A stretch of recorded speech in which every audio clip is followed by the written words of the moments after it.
además de mi compañero de universidad, y él va a dar el inicio de esta actividad para que nos podamos poner en órbita. Voy a cerrar la puerta ya.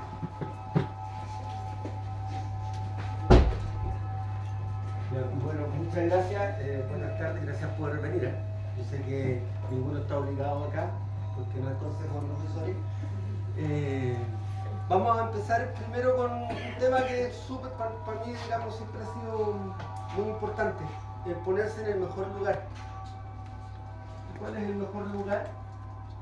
El lugar donde uno puede cerrar los ojos, por ejemplo, ustedes lo pueden hacer, y sentirse que están siendo acogidos, que hay un lugar donde ustedes son parte importante para ir desarrollando todos los procesos personales. Entonces, bueno, me acompaña un poco la música. Que este momento de meditación para ustedes, que se lo regalen un ratito, van a ser más de 2 minutos. Ir sacando todos aquellos pesos, todas aquellas cosas que le han sucedido durante el día, durante la semana, ir relajándose un poco, ¿cierto? Ir concentrándose en ustedes mismos desde su mejor lugar, ir construyendo a través de sus propias historias este momento, relajarse, entregarse con toda y absoluta confianza. Si quieren pueden ir moviendo su cuello de un lado para otro,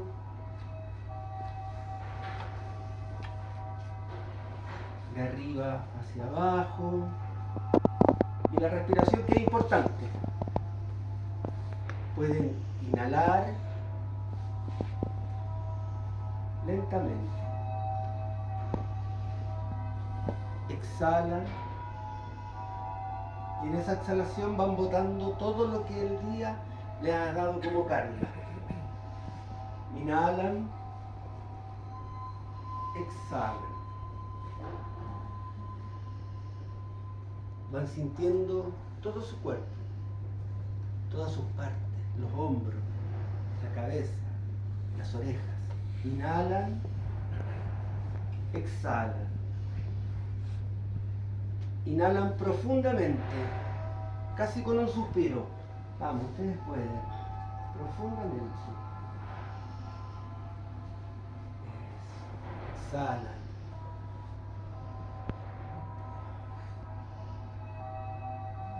Van sintiendo sus hombros, sus brazos, sus manos, y están aquí y ahora. Vuelven a inhalar profundamente y van botando todas esas cargas que tienen. Van sintiendo la espalda, cada una de sus vértebras. Inhalan, exhalan.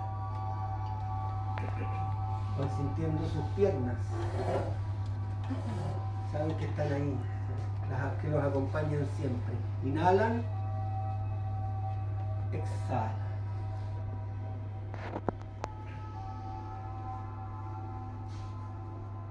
Ahora, para estar en este momento, se dan esos estiramientos. Cuando ustedes despiertan, se estiran hacia arriba, hacia los lados, estiran todo el cuerpo. Eso. Ya no tienen el mismo peso que cuando llegaron. Están más relajados, están más entregados. Eso, muy bien. Todos esos estiramientos son buenos, porque el cuerpo necesita expresarse. Y hoy día ya despertamos, estamos aquí y ahora. Necesitamos tener que el cuerpo, el lenguaje y la emoción estén presentes en este espacio. Con Katia, vamos a ver este tema de la convivencia escolar desde una mirada de los derechos humanos. El objetivo de esta le pusimos objetivo, obviamente, como todas las clases, que se elaboraron estrategias educativas para la mejora continua de la convivencia escolar. El enfoque de derechos humanos nos va a entregar herramientas para ir mejorando continuamente tanto la convivencia escolar, pero también la convivencia laboral. Porque no están solos, ustedes son parte, trabajan en el entorno laboral, pero también en el entorno que es la educación. Entonces, en esta primera parte, vamos a trabajar desde su experiencia con un análisis de casos. ¿Ya? Son 3 casos que se van a repetir. Y desde su experiencia con esa matriz, ¿ya? Nosotros tenemos una formación que se basa con el enfoque en competencia. Nosotros me refiero, ¿ya? A la formación en la que yo estoy. Entonces, según Delors, que me imagino que todos ustedes también lo conocen, habla del enfoque en competencia como un aprendizaje, donde está el conocimiento, el saber ser, el saber hacer y además el saber convivir. Y para ello necesito primero, por favor, que trabajen en grupo y me hagan el análisis según esa matriz que está ahí. ¿Ya? Solo con sus conocimientos. Tenemos 5 minutos para ello. Y además, elijan un vocero.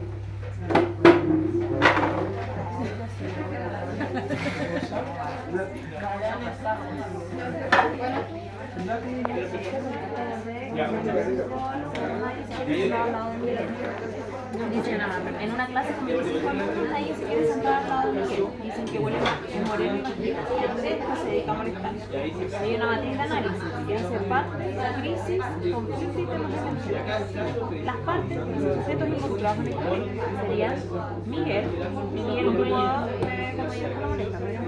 Pero el curso entero, ¿o no? Y el curso, Porque pero son 3 como tercera cruz. Claro. Miguel, los compañeros que nos El resto de los compañeros con curso completo, los profesores. Tal vez como segundo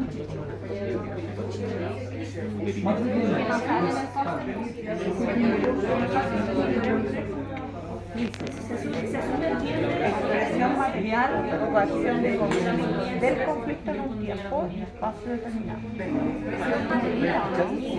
No, es material o acción del conflicto en un tiempo y espacio determinado.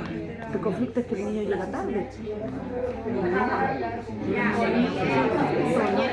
A la luz de ese conflicto el niño hace la pataleta.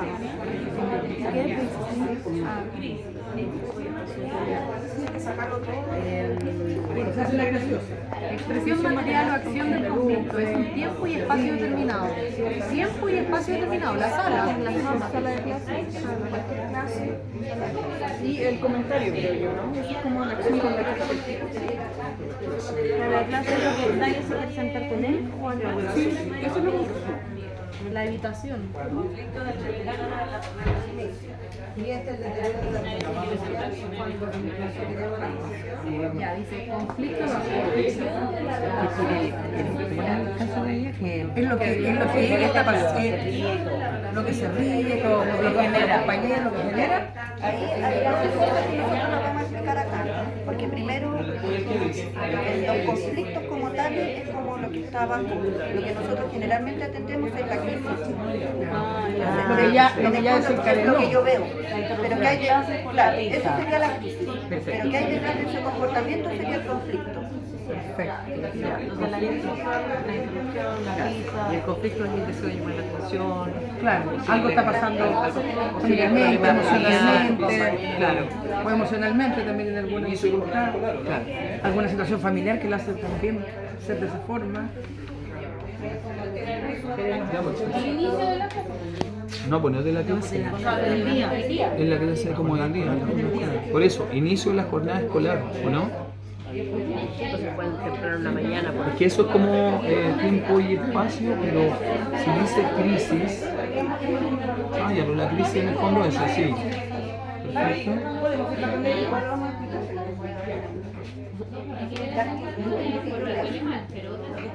El conflicto puede ser lo que provoca eso. Como consecuencia no. Lo Hay que una provoca ese comportamiento. Si yo me pongo a discutir con Mr. Ignacio, acaloradamente, eso es la crisis. Pero ¿por qué estoy discutiendo? Parte del conflicto. Como todo lo que está abajo, todo lo que puede ser volar, la punta del iceberg. El conflicto Eso también es una Pero es solamente. está pasando a India para Igual con el conflicto del profesor también. Es como causa-consecuencia, ¿no? En este caso nosotros estamos viendo la consecuencia sería la causa. pero las causas no son nombradas acá, serían puras hipótesis. Pero hay algo que tú nombraste que es la relación entre Claro, no, es que estamos viendo solamente como el conflicto. Pero Uno no de- he dicho que la crisis política del profe como el ambiente de la esto de que quiere, pero no sé qué sea más responsable. Como indirectamente no se sientan con el porque huele mal, pero tampoco le están diciendo como no es del lado tuyo. Claro.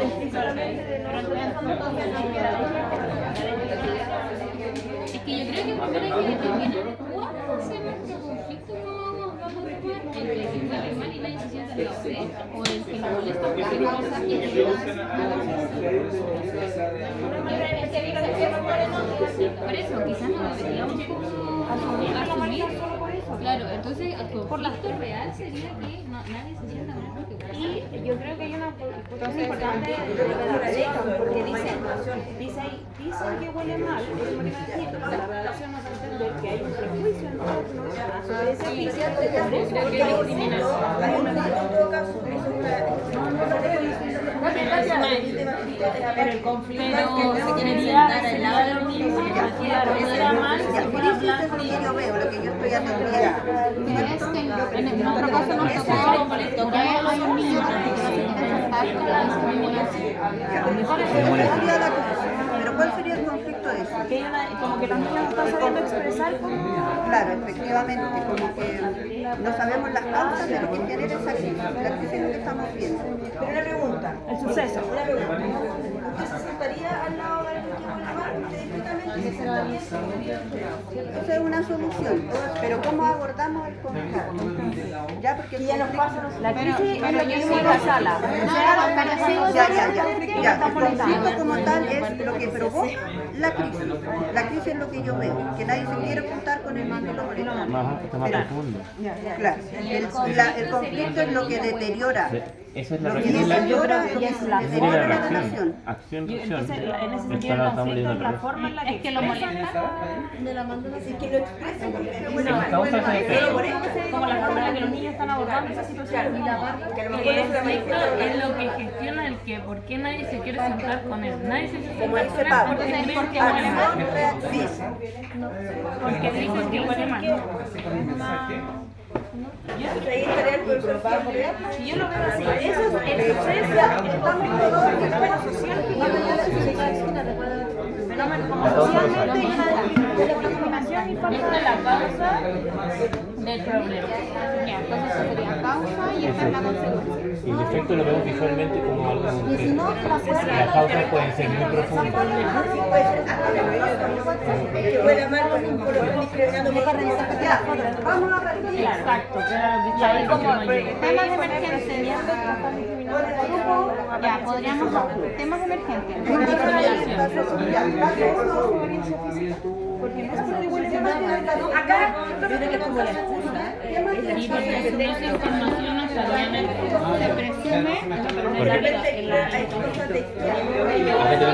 tenemos que ser muy molestosos, pero que nunca dicen que le dicen directamente que bueno. Yo creo que es una expresión. Comprar una amiga sola vez. Vamos a empezar con el caso número 1. ¿Ya? Vamos a ir por orden, por favor. Un estudiante llega a clase sistemáticamente atrasado, especialmente a primera hora de la mañana. Un día el profesor llama la atención a este estudiante, recordándole que su obligación es llegar a clase con puntualidad. Cuando termina de hablar el profesor, el estudiante empieza a gritar diciendo: estoy harto, siempre me reta, solo me llama a mí la atención cuando otros también llegan tarde. ¿Es que me tiene mala? Los otros alumnos observan la situación y cuchichean entre ellos. Las partes. ¿Qué sujetos involucrados en el conflicto? Nosotros vimos el profesor, el alumno y el resto de los compañeros.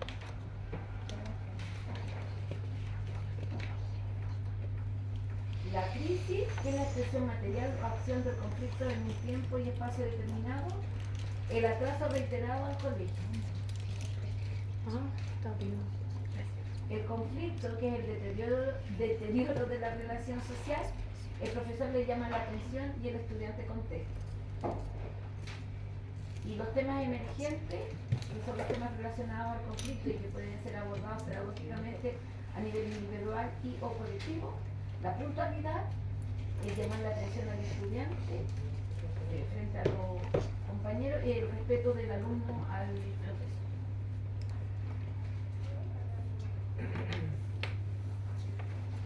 Y el otro grupo 1, por favor. ¿Viste, Felito, usted el vocero? ¿Acá? Solo la matriz, porque ya leímos, escuchamos todo el caso. Ya, la matriz de análisis. Las partes: sujeto involucrado en el conflicto, profesor, estudiante atrasado, más los compañeros que estaban alrededor. Crisis, que es la expresión material o acción del conflicto en un tiempo y espacio determinado. Pusimos que eran los atrasos reiterados. Un llamado de atención y... un llamado de atención. Inicio de la jornada. Al inicio de la jornada. ¿Ya? Después, conflicto, deterioro de la relación social. Pusimos el estudiante se siente individualizado con el llamado. Y los temas emergentes, temas relacionados al conflicto y que pueden ser abordados pedagógicamente a nivel individual y o colectivo. Pusimos que el tema emergente son los atrasos del resto, llamado de atención individual por parte del profesor, indagar las razones del desgaste emocional del estudiante que respondió de esa manera.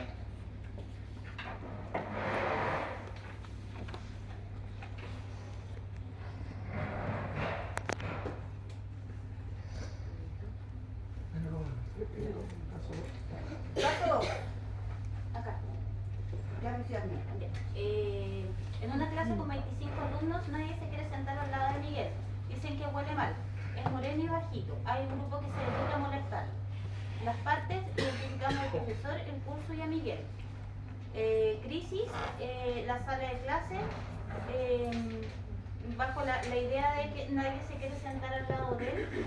El conflicto, un supuesto mal olor que puede dar origen a prejuicios, evitación y burlas. Y los temas emergentes a trabajar: empatía, respeto, asertividad, cuidado del cuerpo, hablar sobre los sobrenombres. En algún caso de una vulneración de derechos, ya comenzar a hablar con la familia.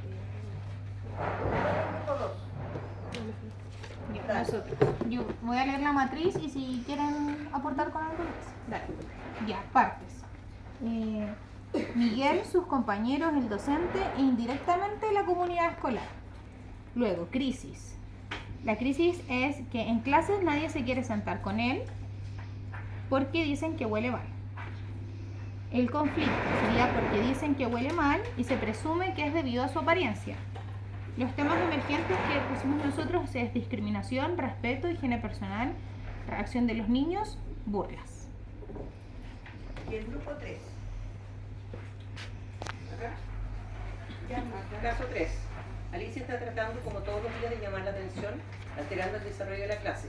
Se hace la graciosa y provoca la risa de sus compañeros, alterando el ritmo de la clase. Parece que esto se está convirtiendo en una rutina. Las partes: Alicia, compañeros de curso, docentes, apoderados, tipo de convivencia escolar. La crisis: la interrupción de clases regularmente. El conflicto: la intención de llamar la atención por algo. No sabemos qué, habría que investigar. Temas emergentes: reconocimiento y manejo de las emociones, autorregulación, valoración del aprendizaje, respeto y solidaridad. Y el contexto. ¿Y el otro grupo 3? Ya, partes, Alicia, pulso, profesor o profesora. Crisis, Alicia se hace la graciosa interrumpiendo la clase. Conflicto, razones por las que Alicia tiene un comportamiento disruptivo. Hipótesis, problemas familiares, baja autoestima, etc. Temas emergentes, autorregulación, autoestima. Temas familiares, habilidades socioemocionales.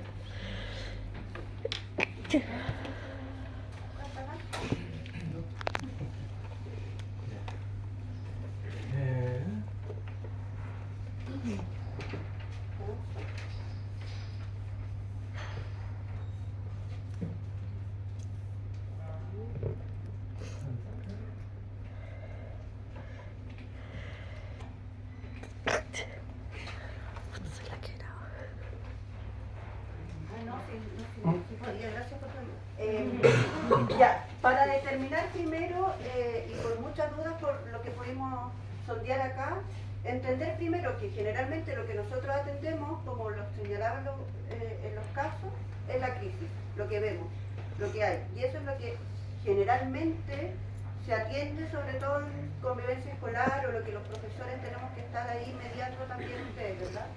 Sin embargo, lo que hay que atender para dar cabida a una real convivencia y un aprendizaje concreto de cómo convivir es al conflicto.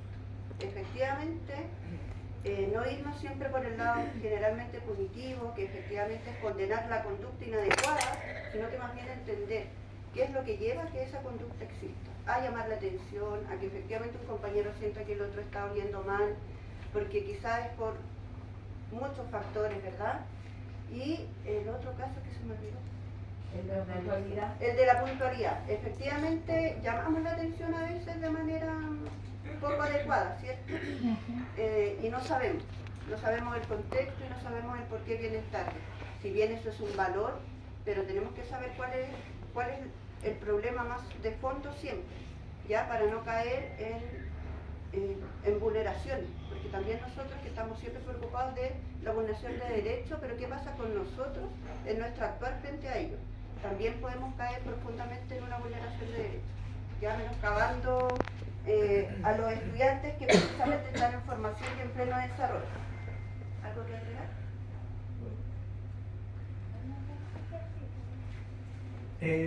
Aquí tenemos en este arbolito cuáles son los aspectos que regularmente ustedes, bueno, aquí está por ustedes dicho, digamos, en la cuarta parte cuáles son el potencial, qué es lo que tenemos que ver.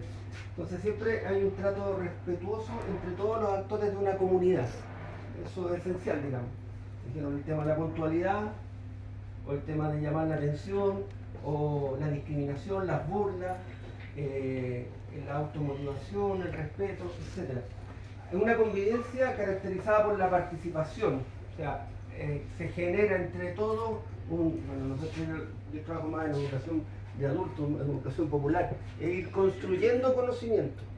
Claro, yo los adultos puedo ir construyendo conocimiento, puedo ir construyendo competencias. Ahora, con los alumnos, en este caso con los adolescentes, niñas, niños, adolescentes y jóvenes, también es posible generar este espacio de la construcción, una convivencia inclusiva, y siempre tiene que haber la resolución dialogada y pacífica de los conflictos. Es suficiente con tanta violencia, dicen algunos, con la que ya tenemos. Entonces, ¿cómo podemos lograr este espacio?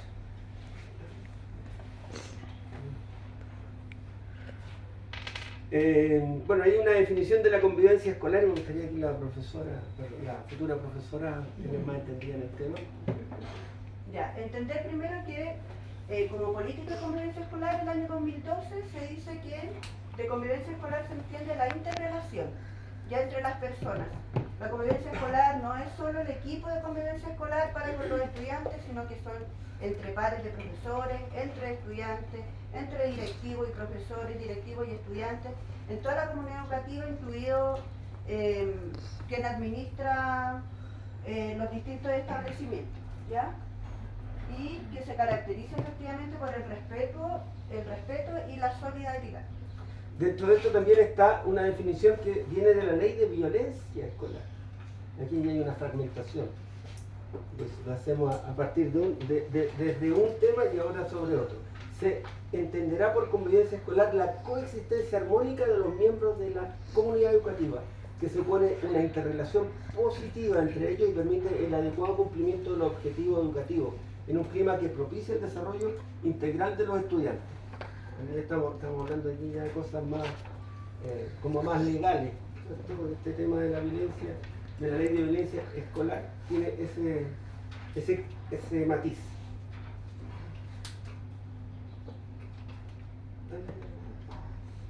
También otro punto que es, a esto es de Educar Chile, y siguiendo con la fragmentación de la convivencia escolar, que se habla del clima, ¿ya? Que si yo tengo un buen clima, tengo una buena convivencia escolar, y eso no es necesariamente así. Sin embargo, efectivamente es un punto. Ya convivencia escolar es mucho más que un montón de palabras, sino que es un constructo en el cual estamos todos siendo corresponsables para que esto ocurra. Bueno, y ahí la última, la política de convivencia escolar del 2019, pasamos del 2012 a esta, la última, dice que es el conjunto de interacciones y relaciones que se producen entre todos los actores de la comunidad. Lo que estaba hablando son diferentes, directivos, apoderados, la comunidad escolar, etc. Abarcando entre todos estos individuos, sino también que se producen entre los grupos, equipos, cursos y organizaciones internas que forman parte de la institución. Incluye también la relación de la comunidad escolar con las organizaciones del entorno en el que se encuentran insertos. O sea, como nuestros alumnos son parte también de esta comunidad que está alrededor y que no son un núcleo cerrado, sino que son un núcleo que se abre hacia la comunidad. Y ahí tenemos algunas de reduccionismo que venimos hablando, ¿cierto? Cuando hablamos de buena convivencia, cuando hablamos solo de temas disciplinarios, cuando hablamos solo de conmemorar fechas, cuando se invisibilizan a los otros actores escolares, como los que nombramos anteriormente, cuando nos redujimos solo a temas valóricos o cuando hablamos solo de la gestión. ¿Ya? Porque todo esto es convivencia escolar. No puede haber una buena convivencia escolar si tengo una mala gestión o no atiendo bien los temas disciplinarios. No nos podemos fragmentar. Y ahora viene el tema de la fragmentación, porque reducimos y tratamos en general dentro de nuestros esquemas de gestión del mundo, digamos, o de visiones del mundo, siempre reducimos para poder identificar. ¿Cierto? O sea, entonces este es el problema. Entonces también fragmentamos, porque cuando decimos convivencia como estudio del clima escolar de la violencia o de su prevención, estamos fragmentando y ese va por ahí ese camino. Después decimos convivencia como educación socioemocional, este es otro camino. ¿Ya? Después convivencia para ser ciudadano y la democracia, también, para educación para la paz, para la educación de los derechos humanos, entonces, y por último desarrollo moral y formación de valores. Entonces cada uno los tomamos, pero no hacemos un conjunto, no lo metemos a la juguera. ¿Qué pasa si metemos todo esto en la juguera?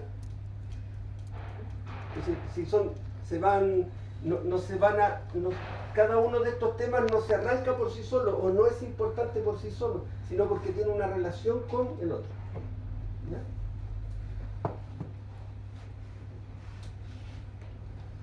Ahora viene la pregunta que se le ocurrió a la profesora. Estas son las preguntas con las que a mí me gustaría cerrar. ¿Con qué modelo de convivencia promueve nuestro sistema educativo? Cuando digo nuestro sistema educativo, el sistema educativo en general. ¿Ya? ¿Y cuál es el modelo que queremos promover como comunidad educativa en Petre? ¿Ya? Es una pregunta quizás no para que la respondan ahora, sino que más bien para que puedan reflexionarla y frente a ello actuar de la mejor manera posible frente a los estudiantes, seguir recordando que son sujetos de derecho, que como colegio, como comunidad educativa somos garantes de ellos y de que crezcan efectivamente de manera integral. No sé si alguien quiere hablar sobre esta pregunta, digamos, está abierto también, pero ojo, porque siempre, bueno, la Katia, ella es parte del grupo de convivencia escolar, que antes, en mi tiempo, nos hablaban de inspectoría, el inspector general, los inspectores, ¿no?, de patio, y eran, por mi parte, siempre eran castigadores. Hoy día la concepción ha cambiado un poco, o sigue siendo la misma.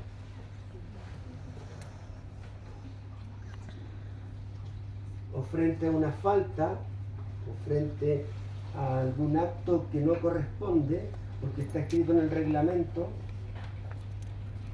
qué es lo que hay que hacer, cómo hay que hacerlo. Entonces,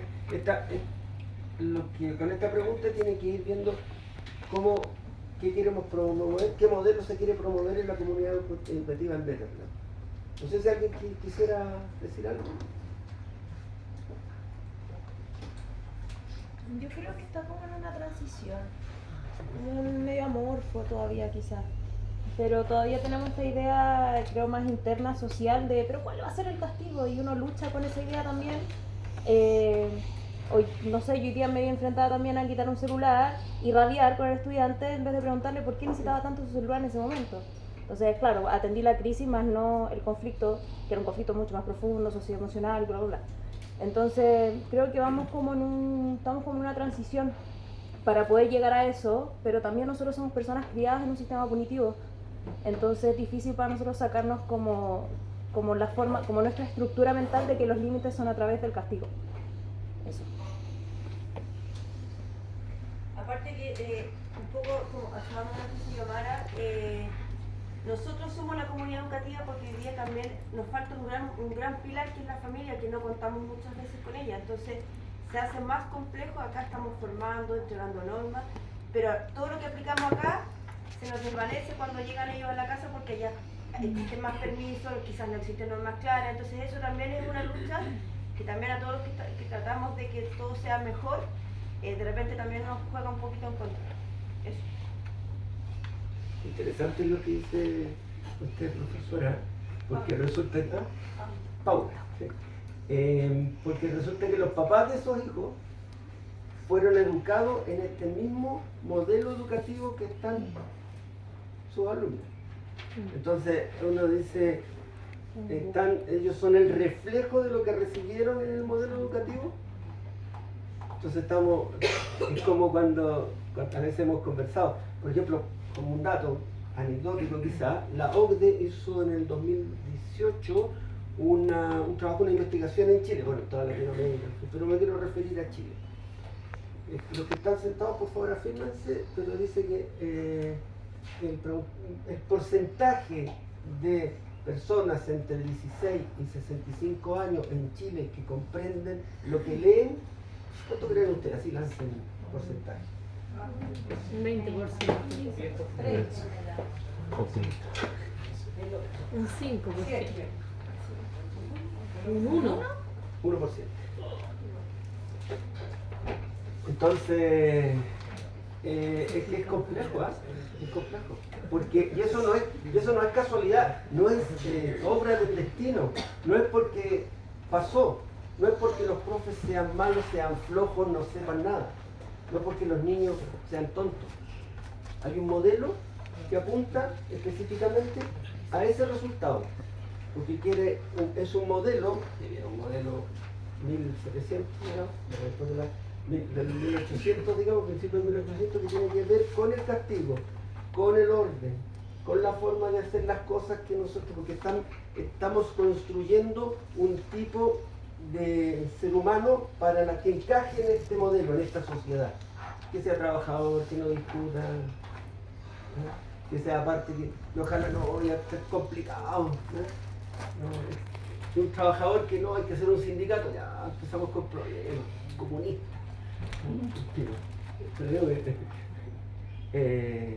Pero tiene que ver también con este modelo, ¿ya? No sé, ¿alguien más quisiera, por favor? También creo que no hay una relación entre los distintos documentos del sistema, porque atender el conflicto más que la crisis implica más tiempo de trabajo, trabajar más con un niño, etcétera. Pero si no se atiende con el currículum escolar, por ejemplo, que nos obliga, no sé, los de los otros, pero no sé, 15, 18 objetivos de aprendizaje por año, con 30, 45 estudiantes en la sala, no vas a ir a atender el conflicto. Necesitas que el niño guarde silencio lo más pronto posible para alcanzar a pasar la materia. Entonces, si los distintos documentos vinculados a la educación no están conversando entre ellos, también hay un problema. Entonces, ahora, creo que la comunidad Betterland, la diferencia, y hoy lo conversaba con una de las apoderadas que vino, sí atiende más y entiende que tiene que disminuir un poquito esa no la exigencia, sino como en lo que abarca en totalidad para abarcar lo específico y poder atender más allá a esta convivencia escolar. Creo que sí, yo soy nuevo acá en Betelá, creo que sí atiende a diferencia de otros colegios más la comunidad que el currículum. Ya la pregunta, ¿cómo hacemos dialogar estos diferentes instrumentos que hay? ¿Cómo se puede hacer? Ya, vamos dejándote. ¿No sé alguna otra cosa? Cuando uno habla del modelo de convivencia, a mí me hace ruido un montón de cosas y creo que es como el tema más contradictorio que puede existir en el modelo educacional chileno hoy. Es todo contradictorio. Por ejemplo, a mí me hace mucho ruido que el cuerpo legal de la Política Nacional de Convivencia Escolar sea la Ley de Violencia Escolar, que nace desde el Ministerio del Interior, y no desde el Ministerio de Educación, por ejemplo. Para mí eso ya es tremendamente violento, porque no es una política educacional finalmente. Por otro lado, si uno se va a la sala de clase, a lo que vive un profe todos los días, hoy día estamos hablando de los niños como sujetos de derecho, me parece perfecto. Sin embargo, hay que darle la misma potencia al discurso de los niños como sujetos de deberes, que es tremendamente importante también, porque hoy día estamos al otro lado del péndulo. Solo derechos, poco deber. Y así con la familia, etcétera, etcétera. Por otro lado, se nos habla que tenemos que, o sea, y es nuestro deber ser, y con eso estoy absolutamente de acuerdo, que nosotros tenemos que trabajar la convivencia escolar desde la perspectiva formativa. Y eso es, creo que no está en discusión las implicancias. Sin embargo, también estamos formados a aplicar sanciones, y al momento de querer aplicar sanciones nos encontramos con la barrera de la legalidad, que tampoco te permite aplicar sanciones a diestra y siniestra. Lo cual también me parece que está bien, porque en nuestro país se han cometido excesos de atrocidades cuando en nuestro sistema se permitía que la autoridad del director fuera lo que primaba. Entonces desde ahí que hoy día estamos, como se va a llamar, una transición, pero viviendo en una contradicción brutal que finalmente es súper difícil poder avanzar respecto a una política nacional efectiva de convivencia escolar. Existen las declaraciones, pero no existen ni las capacidades, ni los medios, ni la estructura para poder tener o hacer real esa política de convivencia escolar que definitivamente en el papel suena perfecto, pero en la práctica hoy día no es tan posible implementar. No sé si alguien más quisiera agregar algo.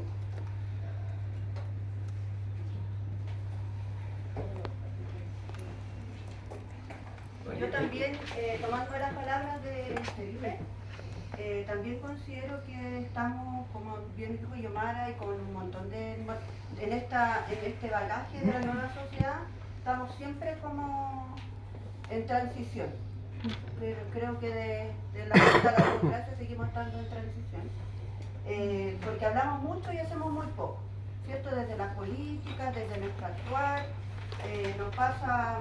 Las chiquillas de pie me pueden apoyar con el tema de la inclusión, y ahora hablando de efectivamente lograr una convivencia escolar con legalidades que no lo permiten, con poco compromiso, como dijo Paula, de la familia, porque efectivamente, claro, los deberes no son necesariamente de los pequeños que están en formación, sino que más bien de su familia. Pero como la familia está ausente, hay una vulneración efectiva, y no necesariamente por la parte educativa, sino que más bien desde la familia. Entonces, estamos en una transición efectivamente, pero también es parte nuestra, de nuestra conciencia y de nuestra ética profesional, avanzar hasta que esto efectivamente sea posible. Esa es mi opinión. A propósito, no sé si va a terminar. Pero nos falta el video. Cuando hablamos, siempre hablamos del derecho a la educación. Los garantes son los profesionales de la educación, que son ustedes, todavía no doy la tesis, no defiendo la tesis. Ustedes como profesores, ¿cierto? Y también los asistentes de la educación. Y en general todas las personas involucradas de la comunidad son los garantes específicos de este derecho a la educación. Pero esto es un proceso, ¿no es cierto? Siempre hablamos del proceso de enseñanza, aprendizaje. Bueno, sabemos inmediatamente en este proceso de enseñanza-aprendizaje quién hace la enseñanza. Los profesores, los profesionales de la educación. Y el aprendizaje, ¿de quién es responsabilidad? Siempre nos quedamos ahí. Bueno, esto, el aprendizaje, es el único que puede validar la enseñanza. Es una cosa así de, si nosotros enseñamos, lo único que me puede validar lo que yo enseño y lo que yo no estoy enseñando, digamos, estamos discutiendo, estamos haciendo un proceso más bien de educación popular que tiene que ver con que ustedes están construyendo ese proceso de aprendizaje. En este caso nosotros somos como unos simples facilitadores, que siempre prefiero nombrarme así yo por mi parte. Pero aquí lo único que valida el proceso de enseñanza es el aprendizaje. Entonces los niños, los alumnos en general en este proceso, en este derecho a la educación, qué rol juegan, cómo tienen que hacerlo, cuáles se establecen. Entonces claro, el currículum, el tema de convivencia escolar y todo, siempre tratan de encuadrarlo, ponerlo en un cuadro y definir cómo tienen que ellos hacer o decir o pensar las cosas. Pero ¿qué no? Son 4 minutos. Sí, son 4 minutos de lo que ando un video. ¿Estamos? Entonces, público manda. Dale más, Katia. Dale. Sí. Todo el FA. Dale, no, si es que yo ya lo terminé, ¿no? Dale play.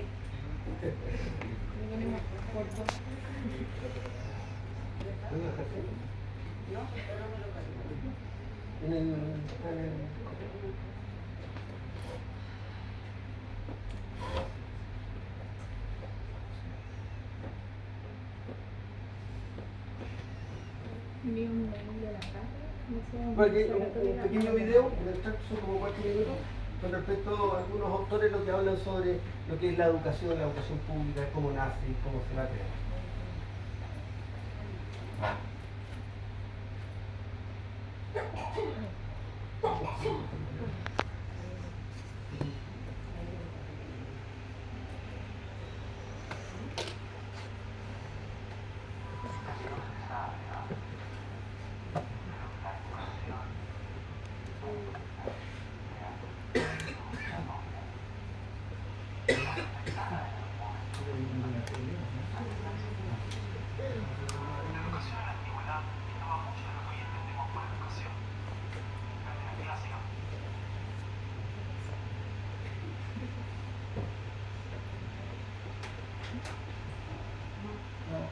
Ah, no.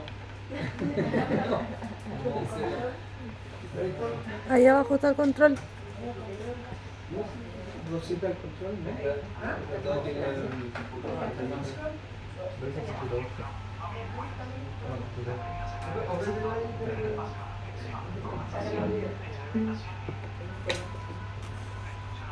Seba tiene un parlante. Parecía una instrucción militar. El Estado se deshacía de quienes no alcanzaban los niveles esperados.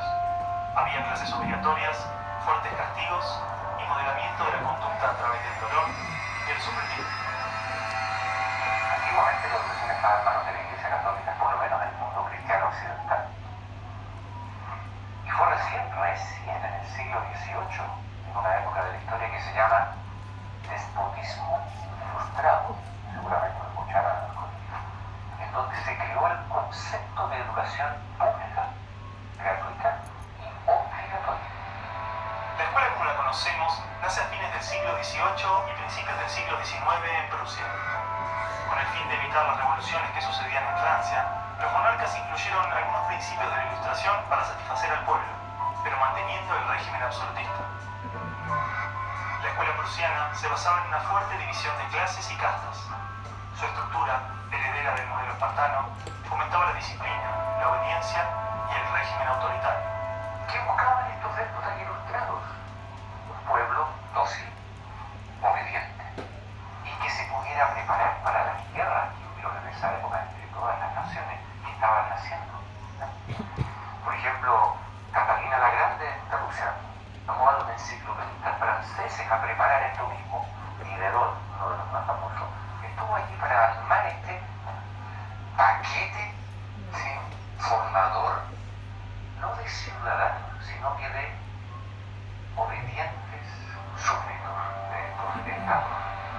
Las noticias del exitoso modelo educativo viajaron rápido.